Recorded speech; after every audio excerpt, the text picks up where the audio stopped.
Polícia Federal já prepara a cela. Tá ficando doido esse bagulho, hein? Mas vamos lá. Presos ou a próxima vítima?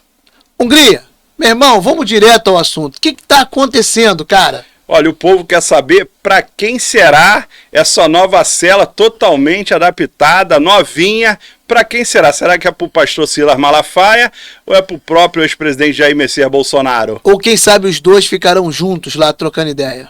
Pode ser também, né? O público vai acompanhar a gente aqui e vamos chegar lá até a parte final para poder saber quem realmente está falando a verdade e quem está mentindo, né? Toda hora o STF entra com alguma coisa, a Polícia Federal vai catucar alguma coisa, né? Parece até que está trabalhando com a gente aqui. Eu catuco, hein? Só dando catucada, né? Meu irmão, mas vem cá. Eu queria saber, assim, qual é a novidade mais, assim, evidente que fez tudo isso acontecer? A novidade foi o pastor Silas Malafaia voltando de Portugal, já estava a Polícia Federal no aeroporto do Galeão esperando. Caraca. E conduziram ele até a delegacia da Polícia Federal e fizeram a apreensão do celular dele. E o homem explodiu. Quando saiu de lá, mesmo saiu falando...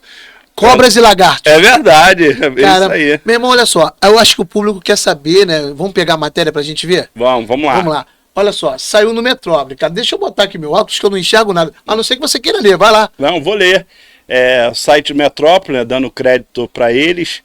Ouça a íntegra da troca de áudios de Bolsonaro interceptados pela Polícia Federal. Então aqui, ó, no áudio, o pastor Silas Malafaia cita o Trump, a economia, o filho do ex-presidente Bolsonaro, né? Ou seja, vamos ver lá na íntegra o que rola? Vamos lá. Aqui tem aqui um quadrinho onde fala mais ou menos o que eles estão falando no áudio, né? Vamos ler isso aqui também para o pessoal saber? Vamos lá.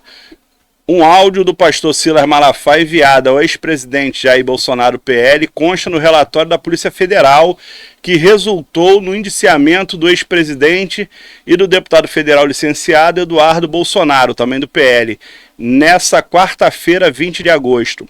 A seguir, veja os detalhes do diálogo entre ambos. Rapaz, a coisa tá pegando fogo. Tá. Aqui também tá falando alguma coisa. O que é isso aí? Aqui tá... dando um esclarecimento, o que está acontecendo? A Polícia Federal indiciou Jair Bolsonaro e Eduardo pelos crimes de coação no curso do processo e tentativa de abolição do Estado Democrático de Direito por meio da restrição ao exercício dos poderes constitucionais. A PF concluiu as investigações que apuraram ações de coação no curso da ação penal número 2668 em trâmite no Supremo Tribunal Federal, STF. Olha, o nosso áudio, infelizmente, não vai poder ser transmitido porque o YouTube passou uma notificação pra gente dizendo que tem direitos autorais. É isso, Aldinho? E aí? É isso, o nosso canal mesmo não sendo monetizado, mas nós temos que respeitar a legislação, né? E com certeza as pessoas vão poder acompanhar também no site do Metrópole, né? Justamente esse trecho que nós não podemos exibir. Só uma coisa, foi falado cobras e lagartos, palavra de baixo escalão, muito palavrão, mas isso é normal dentro de um grupo de pessoas que se entendem e se consideram. É isso. É isso, uma conversa privada e eles têm intimidade para isso, a gente tem que entender e respeitar também. Então vamos dar sequência ao nosso trabalho. Vamos. Olha, eu queria falar uma coisa, cara. Eu fico pensando, o pastor Silas Malafaia, ele é um cara muito considerado no meio evangélico. Muito. Muito. E soltando a voz da forma que está soltando, eu queria saber de você, como é que esse público passa a enxergar o pastor Silas Malafaia? Olha só, ele é amigo da família Bolsonaro, né? Então ele está falando no áudio porque ele tem intimidade para isso. Né? Na verdade é uma coisa privada, nós temos que entender isso também, a população tem que entender. Então a gente pode dizer que isso aí é uma pesca predatória. Sim, porque... Ou seja, querendo buscar algo, né, de errado para poder incriminá-los. Buscar indícios, buscar provas, justamente porque nós sabemos que hoje está uma caça às bruxas, né? O nome que se diz é Fischer Expedition, né? Isso aí, tá jogando lá, né, a isca, né, para poder pegar. Porque isso, também não é da agora, já aconteceu lá atrás, né, nós temos que lembrar também, já aconteceu com o presidente Lula. né, não pegaram, né, você vai falar com a esquerda diz o quê? Que foi covardia, que foi injustiça, não é verdade? Sim, sim. A mesma coisa, o chicote mudou de mão, agora estão querendo pegar também a família Bolsonaro. O problema é que vamos ficar até quando mudando de mão, né? Jogando tênis, a bolinha vem pra cá, a bolinha vai pra lá, vem pra cá, vai pra lá. E a gente sempre fala que tem que pacificar o país, não é isso? É verdade, porque quem sofre é o povo. Mas vamos dar sequência, meu irmão. Olha só, depois desse áudio, o que mais está rolando? Ele ficou agora como, de repente, uma próxima, né, vítima, né, possa ser que daqui a pouco, né, nós vamos ter a continuação do julgamento a partir do dia 2 de setembro, né, que muitos acham que é um ato preparatório também, porque nós estamos já chamado de manifestações do dia 7 de setembro, né, em prol do Bolsonaro, em prol, né, na verdade, sendo conduzido também pelo Silas Malafaia. Então tá tudo acontecendo, parece que é um jogo armado, um tabuleiro de xadrez, né? Quem dá o checkmate? Então o Silas Malafaia hoje corre um sério risco de repente chegar no dia 7 de setembro, ele não poder participar do evento. Né, que é tradicional, ainda mais, né, do Bolsonaro, por ser militar, automaticamente é um praxe. Né, então... Mas eu daqui a pouco chego nessa situação do 7 de setembro. Eu queria saber o seguinte, esse áudio, essa conversa que rolou entre eles, teve palavrões, teve uma série de insinuações horrendas até, de um para o outro, e isso pode atrapalhar a amizade, o carinho, o respeito que eles têm um pelo outro, e até por conta dos projetos que virão, né, em relação à candidatura de senador, presidente, governador e tudo mais. Tu acha que isso aí atrapalha em alguma coisa, essa forma de falar? Não, acho que não. Como eu falei, quando a pessoa tem intimidade, né, ali era uma conversa privada, né, uma coisa é você tá falando para o público, como nós estamos fazendo aqui agora, que nós temos que seguir certas regras, né, logicamente que a gente não tá, pode falar um palavrão, né, às vezes você usa um discurso que de repente muita gente vai achar indevido, porém, quando você está no particular, você faz um debate, você faz um bate-papo, você, né, fica exaltado, às vezes fala o que não deve também, mas ali ele fez isso porque tem intimidade, né? O básico de tudo é intimidade entre eles, porque se não tivesse intimidade, automaticamente um ia xingar o outro e ia cortar relações. Mas ali, naquele momento, né, que a pessoa acha que alguém errou, ela vai lá firme, fala e liga para o outro e reclama com o outro, mas está tudo em casa, eu não vejo problema nisso não. Olha só, eu vou fazer um papel aqui de advogado daquele coisa ruim, né? Infelizmente. Mas vamos lá, quero falar com você, meu público. Olha, a nível de Brasil, aqui é Rio de Janeiro. E o carioca, ele tem mania de, em toda conversa, ele falar um termo chulo, um palavrão. Vamos lá falar assim, ó, vai comer angu, ó, vamos jogar baralho. Acho que deu pra você entender, né? Filho da cuca. É, isso aí, filho da cuca. Caiu. A ponte que caiu. Poxa. Meu irmão, isso se fala muito. Então você, de qualquer lugar do Brasil, saiba de uma coisa. Esses termos são utilizados muito facilmente em qualquer conversa dentro do Rio de Janeiro. Não, e simples também, sabe? Você assiste um jogo de futebol, tu vê jogadores evangélicos, aí erram, comete um erro, chuta a bola errado, perde o gol, ele vai lá e né? Isso é normal tu ver aí, leitura labial. Então, antes que você incrimine ou critique quem quer que seja ao falar dessa forma, existe a questão do regionalismo. As pessoas utilizam a fala da forma que ela acha legal falar. E tem outro detalhe, a intimidade do pai, do filho, né, do amigo, falando esses termos, ou seja, meu irmão, eu não vi nada demais naquilo ali. Sinceramente, eu não vi nada demais. Intimidade, falando bem, sabe? Eu tenho uma prima da minha esposa, ela veio lá do Ceará, lá de Aracati, terra boa. Sei, boa. Ó, um abraço, rapaziada. De Canoa Quebrada, né? Que lugar bonito. Pois é, aí ela chegou aqui e falou assim pra mim, Hungria, tudo bem? Eu falei, tudo bem, o que você... Pô, eu queria chupar um cacetão. Eu falei, ô, minha filha, calma aí. É sacolé, quer dizer, então, é o que você falou, termos regionais, né? O Brasil tão grande como um país continental. Exatamente. Mas na hora você fala pipa, um fala cafifa, vai a um lugar, outro fala raia, né? Exatamente. E assim vai, quer dizer. Então a pessoa tem que entender o contexto da situação, não pode ter recorte, porque aí acaba desvirtuando a coisa. Então, aí eu quero aproveitar mais uma vez para a gente enfatizar cada vez mais. Cara, isso tudo são falas cortadas. São falas que foram pegas assim de assuntos aleatórios, os quais a gente não sabe nem o certo o que se dava na conversa. Não, justamente, tem aqui o vídeo que nós vamos assistir também, o próprio deputado federal licenciado, né, o Eduardo Bolsonaro, que está nos Estados Unidos, ele mesmo, tu vê que no rebate que ele teve, ele falou bem, agradeceu inclusive a orientação do próprio Silas Malafaia. Eu achei muito importante esse vídeo, por quê? Porque normalmente as pessoas acabam brigando uma com as outras quando acontece de surgir um áudio como esse. E de repente o Eduardo foi um cara até inteligente, para não gerar mais confusão, mais briga. Olha o que ele falou, vamos assistir? Vamos. Olha só. Tem circulado aí uns áudios do pastor Silas Malafaia, né? Vazaram mais uma vez através do Fishing Expedition, né? Pegam o celular do Bolsonaro, vazam o que interessam, jogam uma cortina de fumaça para o que realmente importa. Moraes e Dino estão tendo um tempo muito ruim com os bancos, sabem que não vão ganhar essa parada, pois não existe cenário de vitória. Não vai jogar mais lenha na fogueira, né? E, diante disso tudo, do que para dizer o seguinte, pastor Silas Malafaia, tamo junto. O senhor está sofrendo os últimos atos desse regime. É aquela situação de desespero, onde eles já não sabem nem mais o que fazer. Tem até gente achando que o Trump vai mudar de ideia, ou pensando que é igual ao Brasil, que a depender do escritório de advocacia que você contrate, eles podem reverter as coisas. E nos Estados Unidos assim a banda como um tio nosso, antigamente então, ela me dava uma moca, né? Tava fazendo alguma besteira, cometia algum erro, tomava moca, quer dizer, então faz parte do processo, não pode É verdade. Meu irmão, então, olha só. O que a gente pode deduzir de tudo isso e entender, né, como dinâmica, eu assim, com a minha pouca sapiência, né, eu não sou um cara tão experiente politicamente como você, mas eu acho que isso aí tem tudo a ver com o 7 de setembro. Tudo a ver com o 7 de setembro. Você vê, o Bolsonaro está indo para o julgamento final, né, o final do julgamento, no caso, no início de setembro. Ou seja, querem, de qualquer forma, prender o Bolsonaro. Isso aí está nítido e claro. A gente já percebeu isso no nosso programa, a gente falou isso. E no dia 7 de setembro, o Silas Malafaia estava promovendo uma grande manifestação a nível nacional. Ponto. A nível de mundo, né, o Trump tem feito algumas coisas, movido as peças no tabuleiro.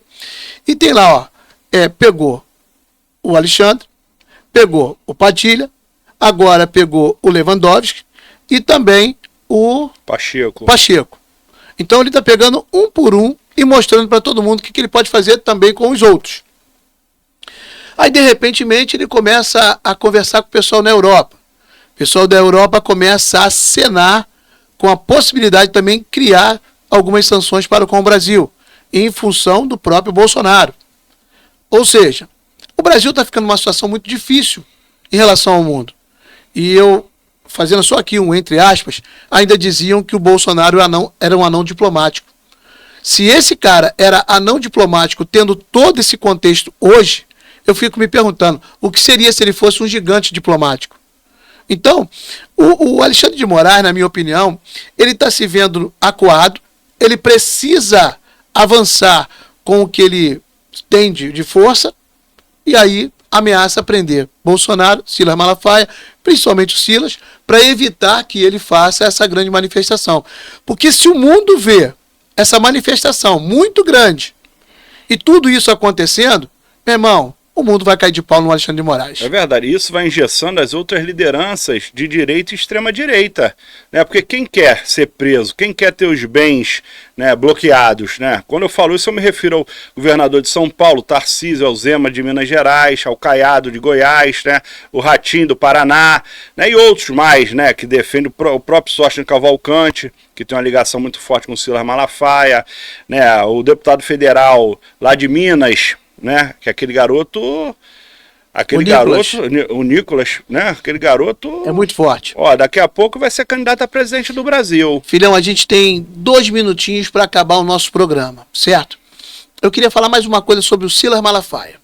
Você vê, o Silas Malafaia pode não ser o maior líder evangélico desse país, tá? Ele pode não ser, mas eu não nego e também não consigo deixar de dizer o seguinte, o Silas Malafaia é o líder evangélico que mais se manifesta politicamente no Brasil. você pode até não ser uma unanimidade naquele ciclo, né, que você faz o teu trabalho. E no meio evangélico, o Silas Malafaia não é unanimidade. Mas quando promovem esse ataque ao Silas Malafaia, para pensar. Estão atacando alguém do meio evangélico. Do povo evangélico. O evangélico no Brasil hoje, ele facilmente alcança 30% da população. Você já pensou em que lugar eles estão botando o dedo? Você já imaginou se todas essas lideranças evangélicas acabarem que, de repente, tomar a dor do Silas Malafaia e, de repente, esse povo evangélico também se voltar a favor, junto do Silas Malafaia, o que vai acontecer? Pois é, uma guerra até pode se transformar até numa guerra religiosa, né? Uma coisa, teve uma pesquisa há pouco tempo, onde hoje a maioria da população rejeita o STF. Mas por quê? Porque o STF demonstra parcialidade. Como nós já falamos, né, os ministros do STF são indicados pelo presidente da República, sabatinado pelo Senado Federal. Mas você vê uma parcialidade. Se eu sou seu inimigo, seu adversário, como é que eu vou julgar você? Não era para declarar a suspeição daquele processo e ele não participar do julgamento. Pô, adversário direto. Então, eu tenho certeza, né, se não tiver nenhuma intervenção internacional no Brasil, que já está preparado, já está lá. A sentença do Jair Messias Bolsonaro vai ser a maior de todas. Vai tomar uma cadeia aí mais de 25 anos. Não, vai ser ser condenado. Vai ser uma cadeirada violenta. Eu estou falando isso porque eu não quero, não estou dizendo, a Hungria quer que condene o Bolsonaro, nada disso. Da mesma forma que na época foi condenado o Lula, também foi contra.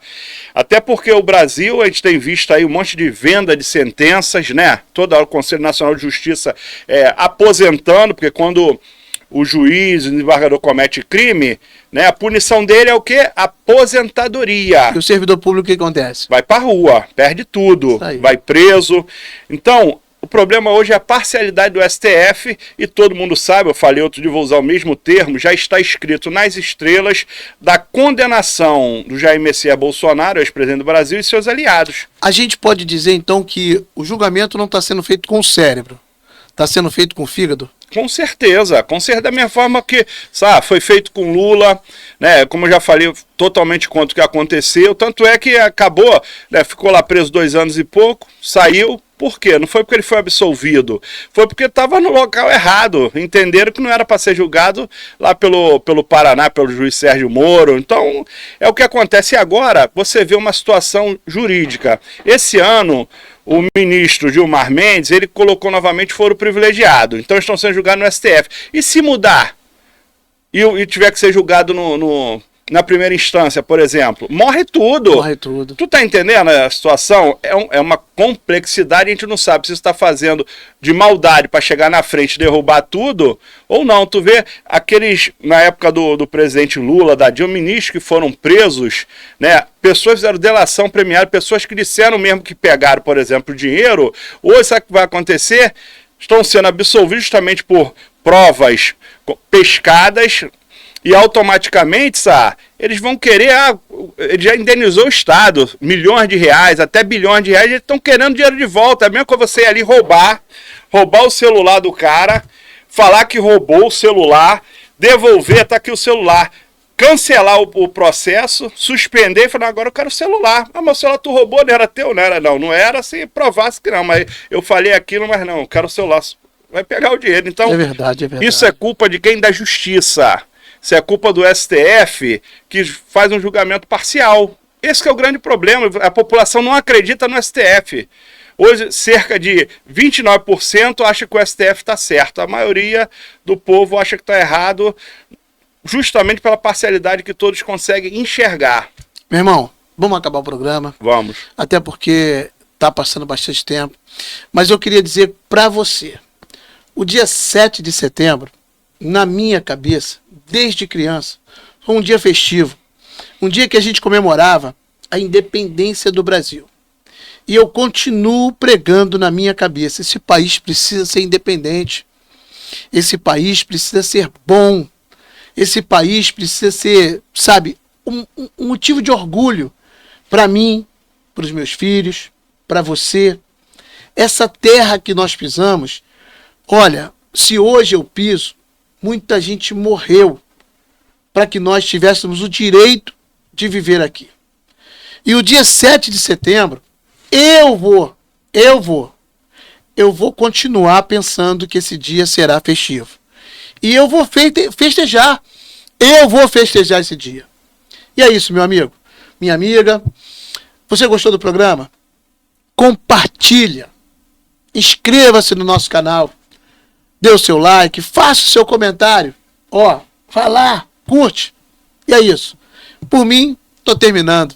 Aldinho, é contigo. É isso aí, mais uma vez eu agradeço, né? A gente faz um programa tentando, né, levar, né, o conhecimento da informação para a nossa população, para o nosso povo. Pedir que as pessoas possam mandar perguntas para a gente, sugestões de novos programas, curtir, comentar, compartilhar e se inscrever aqui no nosso canal. Haja visto que a gente não recebe R$1 nessa. Verdade. Nós somos voluntários tentando levar uma informação limpa, né, sem ideologia de esquerda, nem de direita, nem de centro, né? Logicamente que a gente fica indignado com a imparcialidade, sim, porque a gente queria uma justiça também que fosse limpa, mas infelizmente, né, não está sendo, a população reconhece também que não está sendo limpa, então causa indignação, porque, né, pau que dá em Chico, dá em Francisco. E o chicote vai mudando de mão. Daqui a pouco você que está rindo vai tomando a chicotada, porque outros que riram no passado estão tomando hoje. Então é isso. Mais uma vez eu agradeço e vamos nessa. Eu vou pedir para você fazer a finalização agora para poder, né, as pessoas saberem o quanto é importante a participação com a gente aqui no podcast. Pô, vamos que vamos, né? Hope.